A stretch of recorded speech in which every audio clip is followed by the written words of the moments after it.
क्या फिर पवन सिंह को आसनसोल से टिकट मिलेगा? नमस्कार दोस्तों, मैं धनंजय कुमार, इसी के बारे में हम बातचीत करने वाले हैं इस वीडियो में। तो वीडियो को लास्ट तक देखते रहें और जो लोग मेरे चैनल को भी तो सब्सक्राइब नहीं किए हैं वो लोग कर लें, क्योंकि हमारे चैनल पर भोजपुरी का हर खबर सबसे पहले आता है। तो सबसे पहले आप सभी को बता देना चाहता हूँ, कल भोजपुरी के पावर स्टार पवन सिंह ने अपने ट्विटर पर एक पोस्ट डाला था। ट्विटर के माध्यम से पवन सिंह ने बाबुल सुप्रियो को जवाब देते हुए पवन सिंह ने कहा है कि दम है तो साबित करके दिखाओ। यानी पवन सिंह ने 4 गाने का पोस्टर पोस्ट किया है, कहा है कि अगर ये गाना है तो साबित करके दिखाइए। और अभी तक बाबुल सुप्रियो के तरफ से कोई रिप्लाई नहीं आया है, ना तो साबित करके दिखाया है।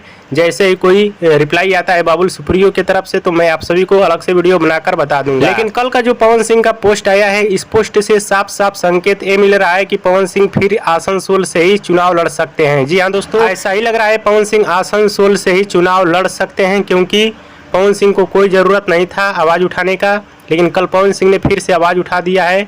तो देखिए बाबुल सुप्रियो की तरफ से क्या रिप्लाई आता है। बाकी आप सभी को क्या लग रहा है कि भोजपुरी के पावर स्टार पवन सिंह आसनसोल से ही चुनाव लड़ेंगे या किसी अदर जगह से लड़ेंगे? हमें नीचे कमेंट बॉक्स में जरूर बताइएगा। वीडियो पसंद आया तो ज़्यादा लाइक करें, कमेंट करें, शेयर करें, सब्सक्राइब करें। धन्यवाद दोस्तों।